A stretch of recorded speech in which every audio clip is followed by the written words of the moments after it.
আসসালামু আলাইকুম বন্ধুরা, তোমরা কেমন আছো? Welcome to cooking channel by Tania. আজকে দেখাবো আমসত্ত্বের রেসিপি।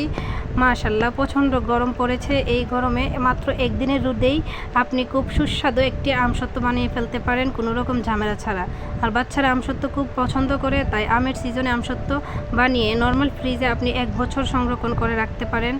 কোনো রকম ফুড কালার ছাড়া ঘরে থাকা উপকরণ দিয়ে আজকে আপনাদেরকে আমসত্ত্ব বানানো শেখাবো। আশা করছি আমার রেসিপি আপনাদের কাছে খুবই ভালো লাগবে। প্রথমে আমগুলোকে খুব ভালোভাবে পরিষ্কার করে নিয়েছি। আমি 1.5 কেজি আম নিয়েছি। তারপর আমের খোসাগুলো ফেলে দেব খুব ভালোভাবে। আমগুলোকে কুচি কুচি করে কেটে নেবেন। চেষ্টা করবেন আঁশ ছাড়া আম নিতে। আঁশযুক্ত আম নিলে আমসত্ত্বটা ভালো হবে না। এখন দেখেন আমি যা যা উপকরণ লাগে নিয়ে নিলাম: গুড়, চিনি, গোটা পাঁচফোড়ন, লঙ্কা আর পাঁচফোড়ন, রসুন বাটা, তেল, সব কিছু নিয়ে নিলাম। এখন গোটা পাঁচফোড়নগুলোকে ভেজে নিলাম হালকা করে, তারপর মিহি করে শিলপাটায় বেটে নিলাম। এখন কড়াই গরম করে তেল দিয়ে দিবেন। তেলটা একটু গরম হয়ে আসলে তারপর 1 চামচ রসুন বাটা দিয়ে নেড়ে ছেড়ে আমগুলো দিয়ে দিবেন।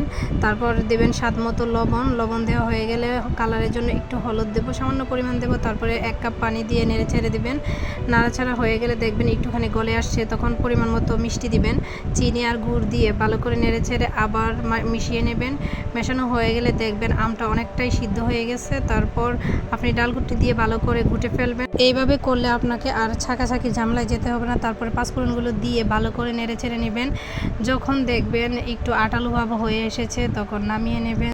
তারপর আপনি যে পাত্রে দিবেন সেই পাত্রটাতে হালকা করে একটু তেল ব্রাশ করে তারপর পাতলা করে মিশ্রণটা ঢেলে দিবেন। ঢেলে সমান করে নিয়ে নেবেন। মাশাল্লাহ, একদিনই রোদেই শুকিয়ে গেছে। দেখেন আমি এভাবে কেটেছি, আপনি যেভাবে খুশি সুবিধা মতো কেটে নেবেন। ধন্যবাদ এতক্ষণ পাশে থাকার জন্য। প্লিজ আমার চ্যানেলটা সাবস্ক্রাইব করে দেবেন।